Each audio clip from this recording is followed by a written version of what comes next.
Waouh, frères et sœurs, nous sommes très proches de la Pentecôte nouvelle et le feu nous brûle dans le cœur et nous continuons cette neuvaine de Pentecôte. Nous sommes au 8e vidéo catéchèse sur le charisme et les fruits. On a vu le charisme, on a commencé les fruits et aujourd'hui on va voir l'amour, la bien, le bien vouloir, la patience et la douceur. Vous êtes prêts? Attachez les ceintures parce que ça va être une bombe aujourd'hui comme les autres jours. C'est parti.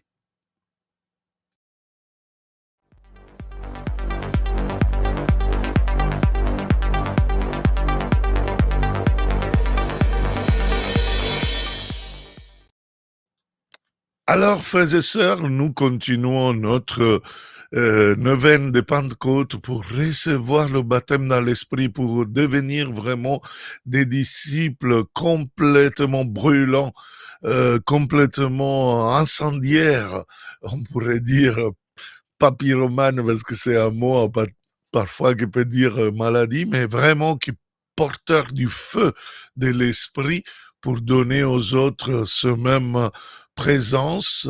Nous avons commencé le fruit, l'unique fruit de l'esprit avec des manifestations, avec des attitudes spécifiques. Et Galates 5 nous a donné trois catégories euh, pour trois attitudes différentes de l'unique fruit. On a commencé les attitudes du cœur, c'est-à-dire dans la décision et la volonté. Après, aujourd'hui, on va terminer par la troisième, parce qu'on avait déjà parlé de paix et joie. On va terminer avec l'amour, qui va être le dernier du cœur. Et on va commencer aujourd'hui, non, on va dire tous les trois de la bouche. Donc, comme le fruit sort de la bouche, sa grâce, son trésor. Et après, on arrivera demain, on va en parler comme l'esprit nous met en pratique, donc par les mains, avec la bonté, la fidélité et la maîtrise de soi. Aujourd'hui, nous commençons par l'amour en terminant justement le fruit dans l'esprit, dans le cœur. L'agapé. L'agapé, c'est la charité, c'est l'amour complet, total. Et c'est la source et vraiment l'essence de tous les dons, de toutes les vertus. On verra, on va la traduire aussi par rapport à la bouche. Mais l'agapé, c'est la priorité de l'amour qui n'est pas simplement chronologiquement le premier, mais c'est justement le premier d'un point de vue qualitatif, parce que la qualité de l'amour dit si nous sommes habités par ce Dieu d'amour. Donc, Saint Paul affirme que le précède de l'amour du prochain trouve justement accomplissement, en, comment dire, en complètement, comment on peut dire en français, c'est-à-dire toute la loi est complétée. Hein, voilà. Donc, on peut supposer que l'apôtre, avec agapé, veut dire amour pour les autres et spécialement pour les compagnons, c'est-à-dire ceux qui ont le même pain. Hein, les compagnons de la foi, parce qu'on a le pain eucharistique, on partage de Jésus lui-même. Si cet amour est fruit de l'esprit, il est don, il est grâce qui vient d'en haut, comme les vertus de ce catalogue. C'est les vertus de ce catalogue. Ce n'est pas quelque chose qui vient de ma force parce que je suis numéro un.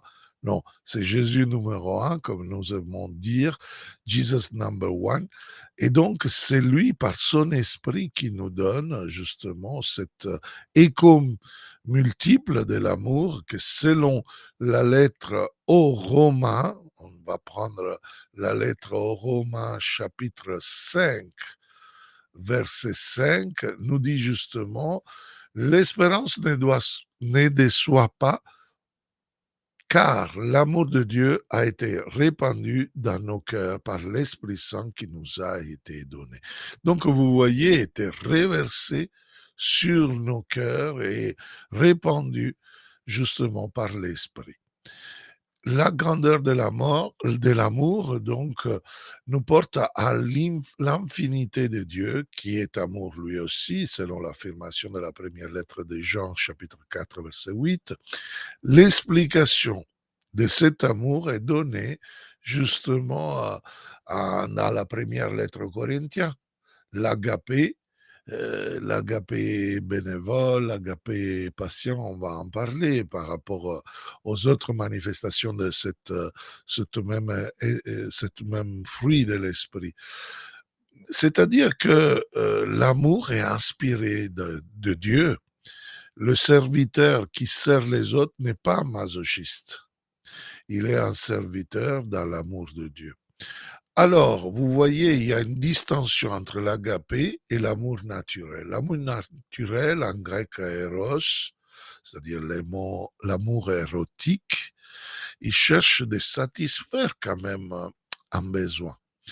Ou sinon la philia, même si c'est un amour noble, parce que c'est l'amour de l'amitié, mais quand même, c'est assez centré sur l'ego. Donc, ça peut devenir aussi égoïstique. L'amour naturel change, est fragile, est limité dans le temps, dans l'espace, dans les choses, dans les personnes.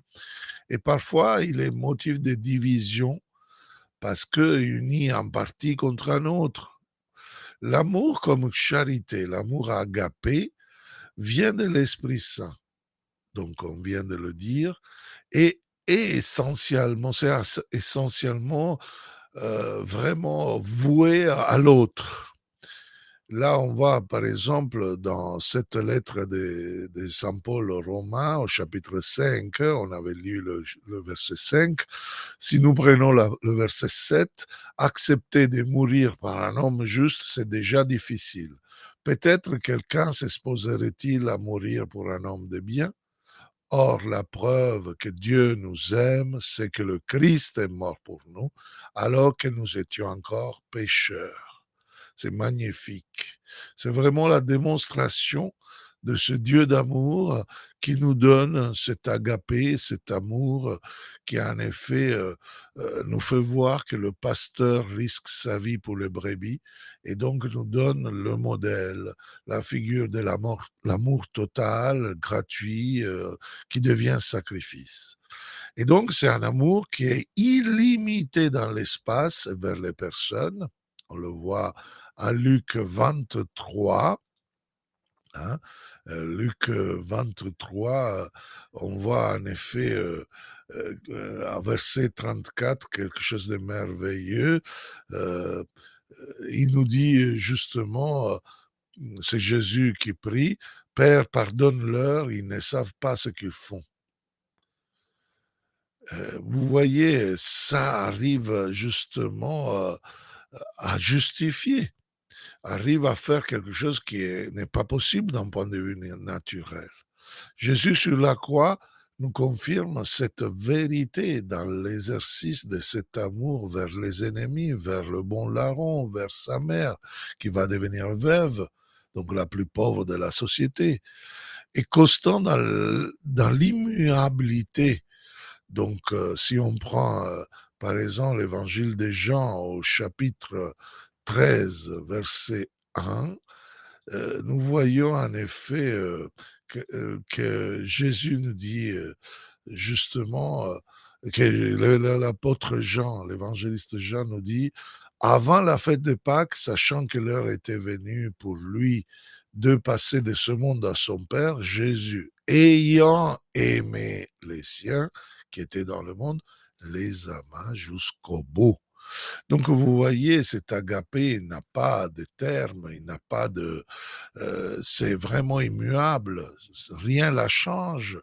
Mais c'est l'agapé, c'est vraiment nous donne la personnalité des chrétiens, la personnalité de Jésus, nous donne justement de voir ce qui est vraiment né de nouveau.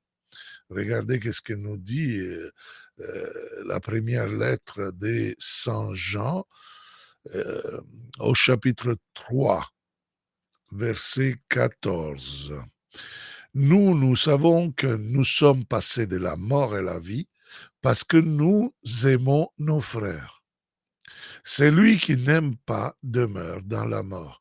Donc, ce fruit nous permet de voir ceux qui vraiment ont reçu le baptême dans l'esprit, ceux qui ne comprennent pas pourquoi accueillir des gens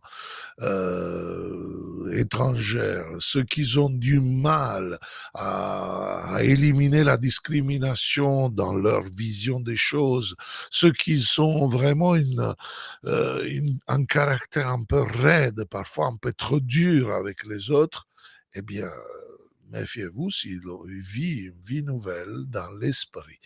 Et c'est nécessaire vraiment de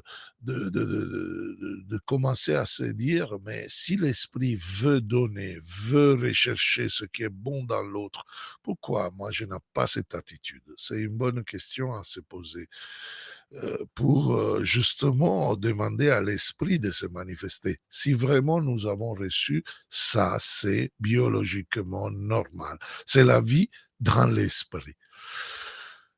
Alors, on va commencer justement avec les autres fruits de l'esprit par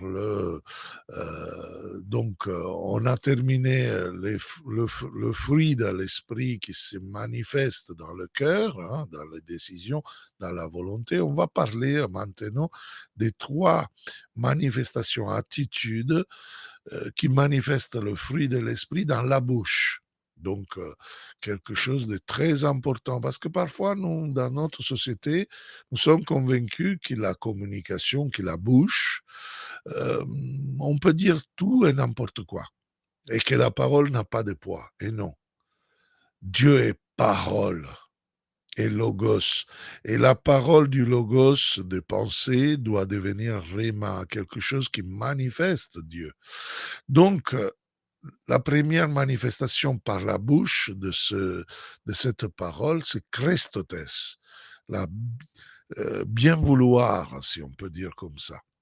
C'est-à-dire une capacité d'aimer à manière vraiment éternelle, on pourrait dire, c'est-à-dire dans la longue durée, si on peut dire comme ça.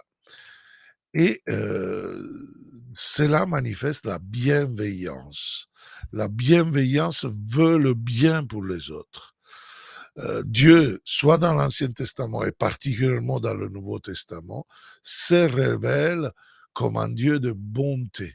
Jésus manifeste la bienveillance de Dieu, surtout dans son comportement vers les païens, vers les publicains, vers les pécheurs. La bienveillance fait partie des vertus des chrétiens. Par exemple, on le voit dans cette magnifique lettre aux Corinthiens, donc première lettre aux Corinthiens, chapitre 13, ce chapitre charismatique par excellence, au verset 4. L'amour prend patience, l'amour rend service. L'amour ne jalouse pas, l'amour ne se vante pas. Alors, le mot le mot service, en effet, c'est l'amour et bienveillance. La bienveillance est différente par rapport à la bonté parce que, si vous voulez, est très utile. La bonté, oui, il a son utilité, mais pas forcément la bonté comme un fruit de l'esprit pense à se rendre utile. La bienveillance, non, est vraiment euh, tournée à rendre utile quelque chose, à s'adapter, à penser au bon pour quelque chose, au bon, au bien, à l'efficacité, à l'opérativité, donc au service. Donc, si vous voulez, porte au résultat ce qui doit opérer. Ce n'est pas simplement une gentillesse comme ça gratuite, affabilité, etc. La bienveillance, c'est l'attitude face à la vie, aux personnes pour lesquelles on cueille constamment l'aspect constructif, l'aspect efficace. La vie comme occasion d'être bienveillant, c'est ça la vie dans l'esprit. Donc, nous nous retrouvons face à quelque chose que nous n'acceptons pas. L'Esprit Saint sème dans nos cœurs un doute, le suspect, par exemple, qu'il y a quelque chose de bien, de bon, dans la contradiction. Et cela fait partie du fruit de l'esprit. Peut-être il y a du bien dans ce qui me dérange. Ça, c'est vraiment une caractéristique de la vie dans l'esprit. La critique n'est pas un fruit de l'esprit. C'est un fruit de quelqu'un qui veut se sentir à la place de Dieu, qui veut juger. Et Jésus nous dit, ne jugez pas. Mes faiblesses deviennent alors, dans les mains de Dieu, l'occasion pour connaître et reconnaître son amour, sa patience, sa tendresse incroyable, son attitude paternelle. Dieu nous garde toujours avec quelque chose de beau, d'important, de précieux, d'utile, d'efficace. Tout a un salut possible. Tout peut être rédimé. Et donc, les chrétiens, vraiment, ils doivent faire ce saut des qualités.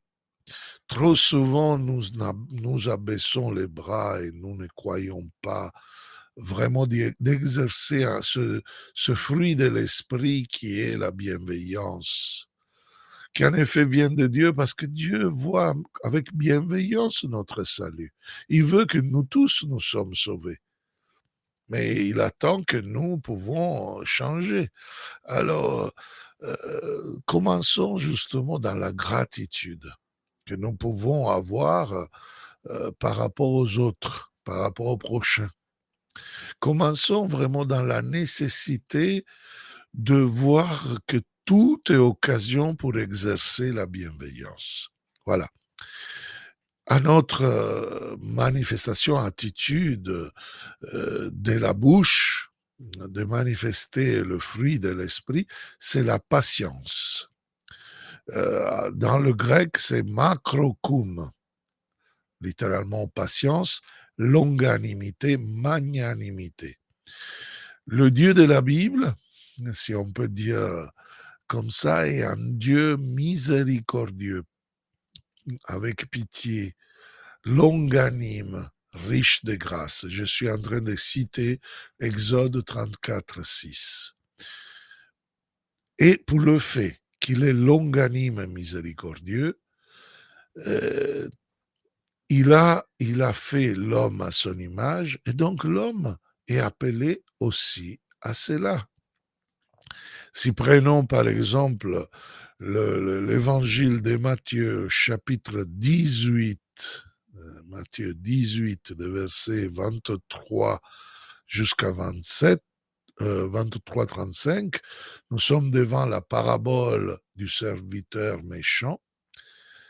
Ainsi, le royaume des cieux est comparable à un roi qui voulut régler ses comptes avec ses serviteurs. Il commençait quand on lui amena quelqu'un qui lui devait 10 000 talents, c'est-à-dire 60 millions de pièces d'argent.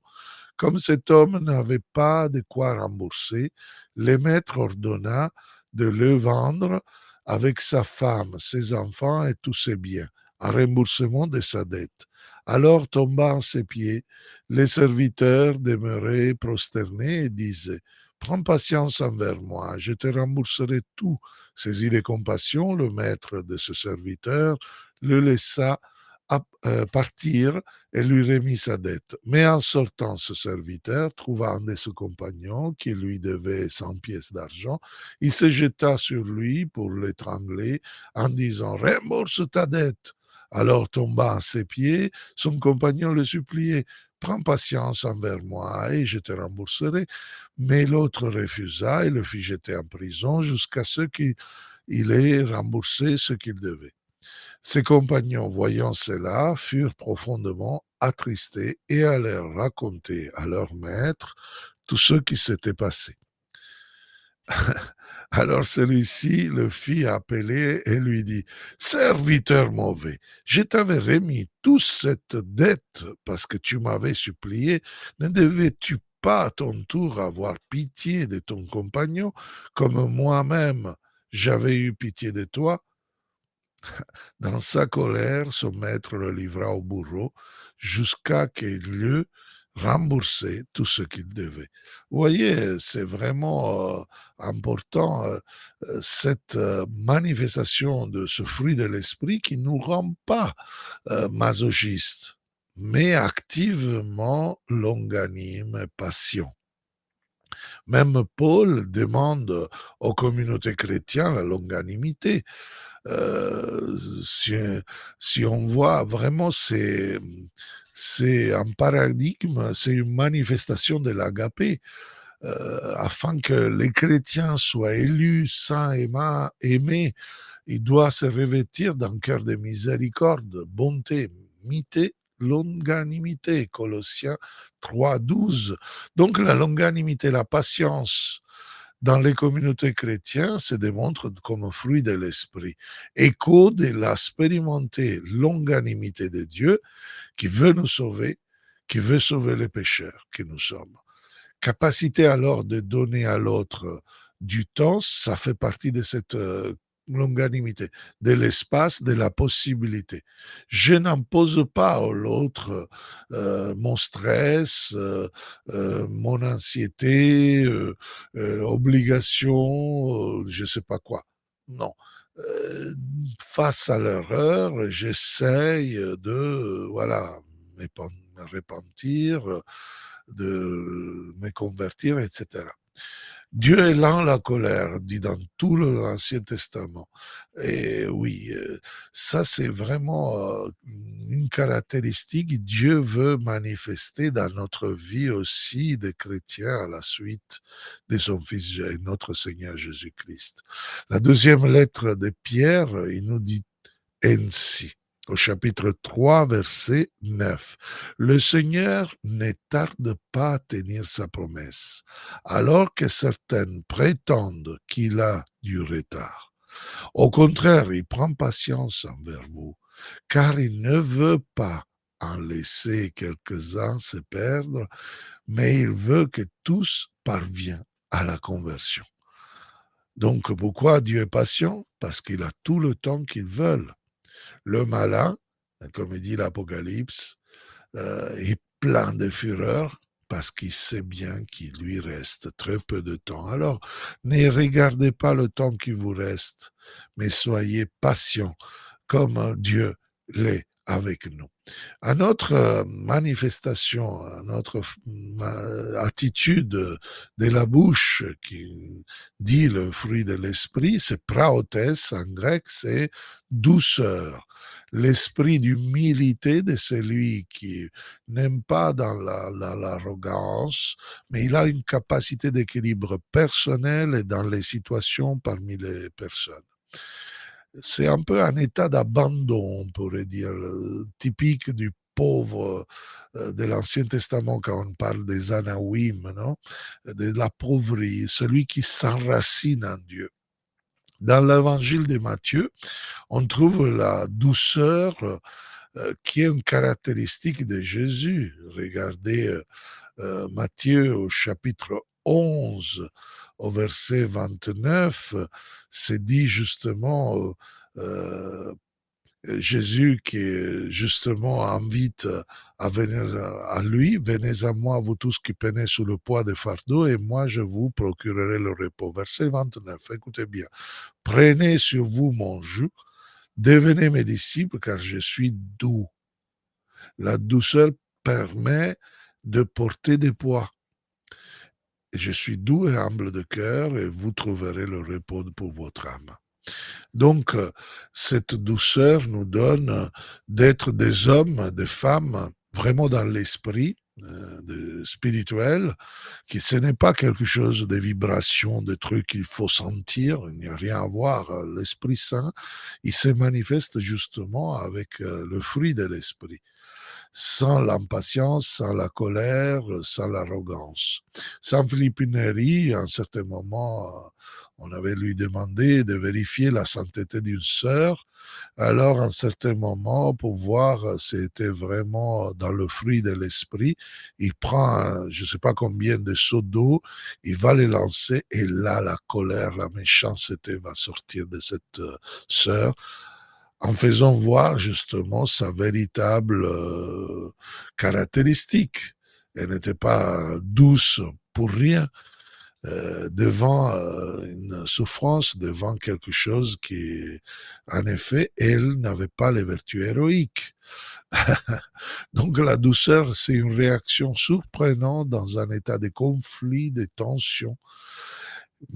Ceux qui sont des gens qui n'ont pas le courage qui manquent de courage à être chrétiens, même dans des situations de conflit, dans des situations qui les mettent en tension, justement, ils sont dans le bonisme, ils sont dans quelque chose qui n'a rien à voir avec le fruit de l'esprit. Voilà pourquoi Jésus va dire heureux les doux parce qu'ils hériteront la terre. Les violents, normalement, conquérir ils vont conquérir la terre, mais Jésus dit que les 10 héritiers qui ont obéi aux étrangers, qui sont humiliés, qui ont perdu même la dignité, mais ils sont restés dans le calme, dans la douceur, dans l'équilibre, eh bien, ceux-là hériteront la terre promise. Le doux ne répond pas à la violence parce qu'il tient à un don plus grand. Il est en train de combattre une bataille pour la véritable richesse, celle que personne ne peut enlever. Donc le doux lève la voix, pas contre quelqu'un, mais à faveur, tourné vers quelqu'un. La guerre vient d'un appétit spirituel qui va nous couper de Dieu. Le doux cherche le véritable pain, c'est-à-dire Jésus, c'est-à-dire sa volonté, sa parole, et simplement ça, seulement ça, va défendre. Donc on a vu la douceur, la patience, la bienveillance et aussi l'amour. On a terminé donc les attitudes du fruit de l'esprit dans le cœur et par la bouche. Demain, on va voir un peu les attitudes, les manifestations du fruit de l'esprit par les mains. Et tous ensemble, ces manifestations, ces facettes différentes de ce diamant très beau qui est la vie dans l'esprit, ils vont vraiment nous faire rentrer dans les béatitudes, dans la bonheur, dans la richesse d'une vie selon l'esprit et qui suit vraiment la parole de Dieu et l'évangile. Alors n'hésitez pas, s'il vous plaît, de partager, de mettre j'aime dans tous nos réseaux. Ça suffit chercher Emmaüscom ou Padre Baldo Alagna. Vous nous trouvez partout, partout. Twitter, Facebook, euh, euh, YouTube. Nous allons voir aussi d'avoir, voilà, on est présent aussi dans les podcasts en Spotify, en Deezer, Apple Podcast. Si vous avez les iPhones, cherchez-nous sur le podcast d'Apple. C'est gratuit, il faut pas payer. Et comme ça, vous aidez un peu, voilà, l'évangélisation. On est des partenaires en mission ensemble. Et on fait augmenter toutes les choses chrétiennes qui donc vont donner de l'enseignement pour recevoir la puissance du Saint-Esprit. Donc, soyez brûlés, incendiés autour de vous, embrasés, partagés. Je vous en prie. Voilà. Soyez bénis. À demain pour un autre, le dernière vidéo catéchèse de cette neuvaine. Et après, on va vivre justement la Pentecôte dans le feu. Soyez tous bénis. Soyez tous vraiment demeurants dans la présence de Dieu. Ciao. À la prochaine.